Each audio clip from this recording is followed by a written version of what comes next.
So, how does Ethan know which of the self-destructing messages are just gonna fizzle and smoke, and which are gonna straight up explode? Seems to be dangerously inconsistent on the part of IMF.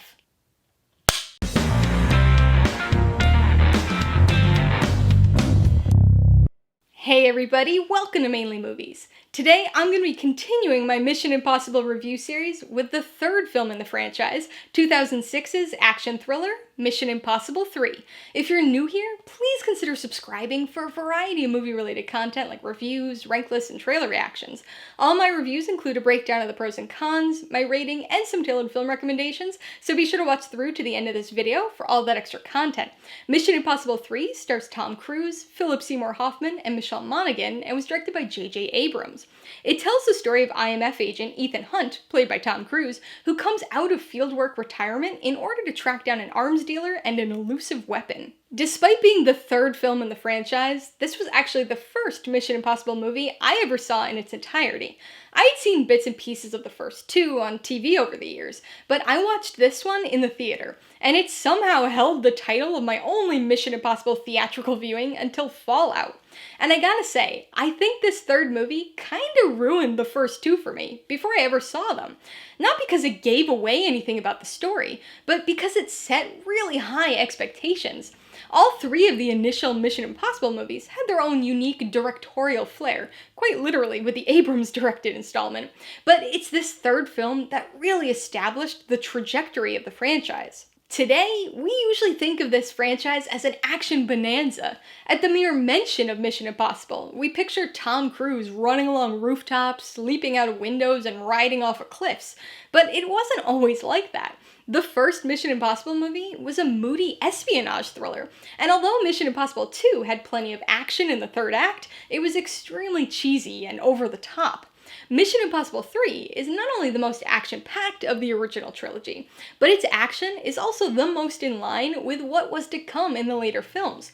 Unlike the second movie, there's not a shred of cheese here. It's raw and impactful without ever getting so gritty that it loses the trademark sleekness of the franchise. There's a really great extraction scene early on, multiple infiltration scenes, car chases, a helicopter chase, and of course, a rooftop race against the clock. Rewatching this now, it's interesting to me how well this movie has aged. In fact, it doesn't really feel like it's aged at all. The action sequences still feel on par with what we would expect from a film today, and considering so much of it was done practically, the VFX hold up, because they're only embellishing something that already exists. There's also a surprisingly minimal amount of obviously outdated technology, the disposable camera being perhaps the most noticeable. Yet, despite the almost agelessness of this film, it definitely has the DNA of a mid-2000s action movie. The handheld shaky cam definitely gets a bit excessive during certain sequences, and the super high contrast color grading is extremely noticeable at the start, but I'll admit that I got used to both of these stylistic choices very quickly. Mission Impossible 3 serves as a redirect for not only the action, but also for the general plot, pulling things back towards something more reasonable and believable. This movie starts off with Ethan out of the game. He's retired from fieldwork, opting instead to settle down and spend his time training new IMF agents. But, as is probably expected, he gets roped into a one more mission scenario. This story of conspiracy, deception, and a mysterious device is compelling on its own, but what really sets this film apart from its predecessors is the emotional depth. This isn't just about a mission, it's about work-life balance. This is the first time that we see what outside of work life is like for an IMF agent, and the film explores the dangers of a dual life, and if it's something that can even work. As a result of this story focus, Ethan Hunt is much more interesting here than he had been in any of the previous films. It had been 10 years since the first movie, and the character has matured. Beyond cutting his Mission Impossible 2 hair, Ethan now had additional motivations and priorities that put him in the position of doing things he probably wouldn't have otherwise done. This movie really showcases the human side of this job, and Ethan has to try to balance the mission with his personal life, and grapple with the consequences of those two parts of his life intersecting. In addition to Ethan, this movie is full of some really great characters. In fact, this movie has my favorite IMF team of the first three films. Luther returns once again and is as good as ever, this time serving not only his technical purpose on the team, but also as a voice of reason, with the close connection and friendship between he and Ethan really shining through. Jen and Declan nicely round out the on-the-ground team, but this movie also serves as our introduction to the ever-entertaining Benji. Michelle Monaghan's Julia adds a lot of emotional weight to this dual story, and then of course, we've got Phillip Seymour Hoffman as Davian, easily one of the best villains in this franchise. His motivations are a little muddled, and he's frustratingly underutilized, but man is he good.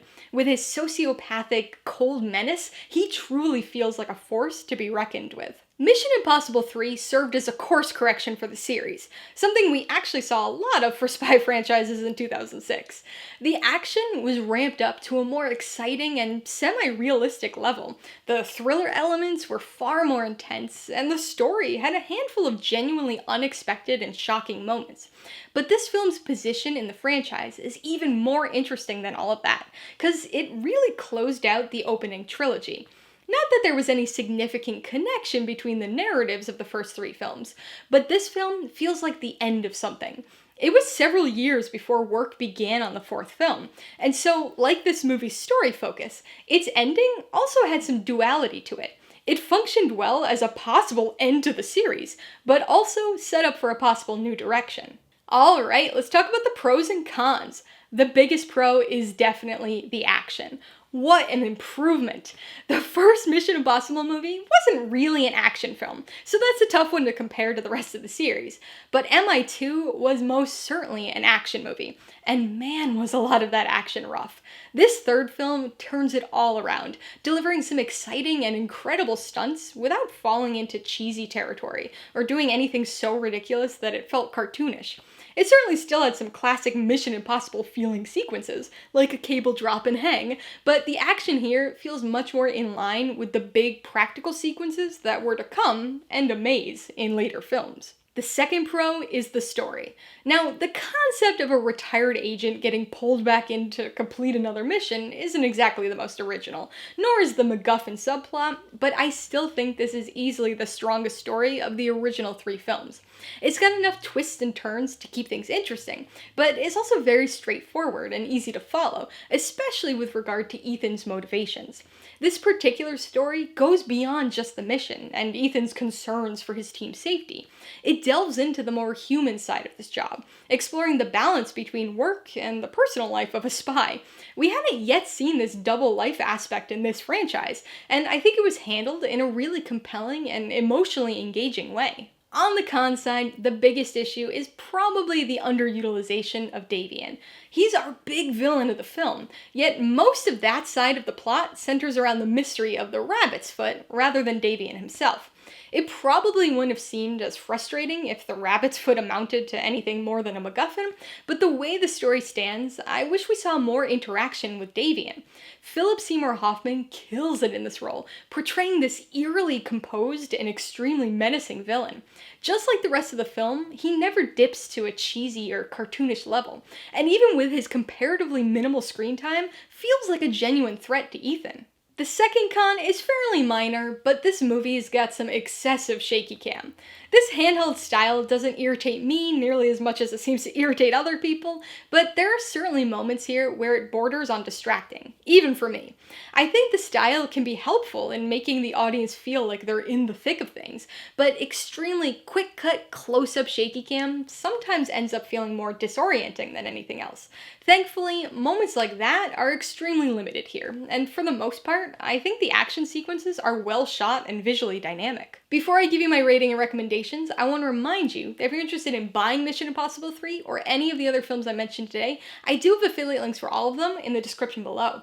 I get a small commission from anything you buy using one of my links, so I'd really appreciate it if you'd use them if you're in the market for any of these movies. I'm gonna give Mission Impossible 3 4 out of 5 paws. This is an extremely refreshing redirect for the franchise that set the series on the course it still follows to this day, featuring a compelling story, very satisfying action, and an interesting set of characters. It's easily the best film of the franchise's first decade. I would recommend Mission Impossible 3 to anybody looking for a good action thriller. This movie's got a really exciting and interesting story that works just as well for people who are new to the franchise as it does for longtime fans.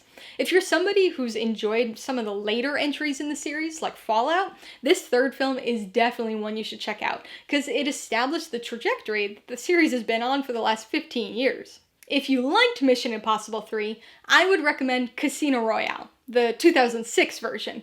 This is another 2006 action spy thriller that served as a course correction of sorts for another long-running spy franchise, James Bond. If you like the sometimes frenetic quality of the action here, you might want to check out The Bourne Supremacy. It's the second film of the Jason Bourne spy franchise, and features quite a bit of the shaky cam style that defined action movies in the mid-2000s. And if you're in the mood for another Mission Impossible movie, you should check out Mission Impossible Fallout. It's the sixth, and currently, most recent installment in the franchise, and features some amazing action as well as the unexpected return of a character from this film. Alright, a couple questions for you guys. Number 1, have you seen Mission Impossible 3? If so, what'd you think of it? And number 2, what's a movie that you think saved its franchise? Be sure to leave your answers in the comments below so we can get a discussion going. Alright, so if you got some enjoyment, insight, or information out of this review, I'd appreciate it if you'd hit that like button. And if you haven't done so already, please hit subscribe while you're at it to see more videos like this. Till next time, this has been Alyssa with Mainly Movies, the way life should be.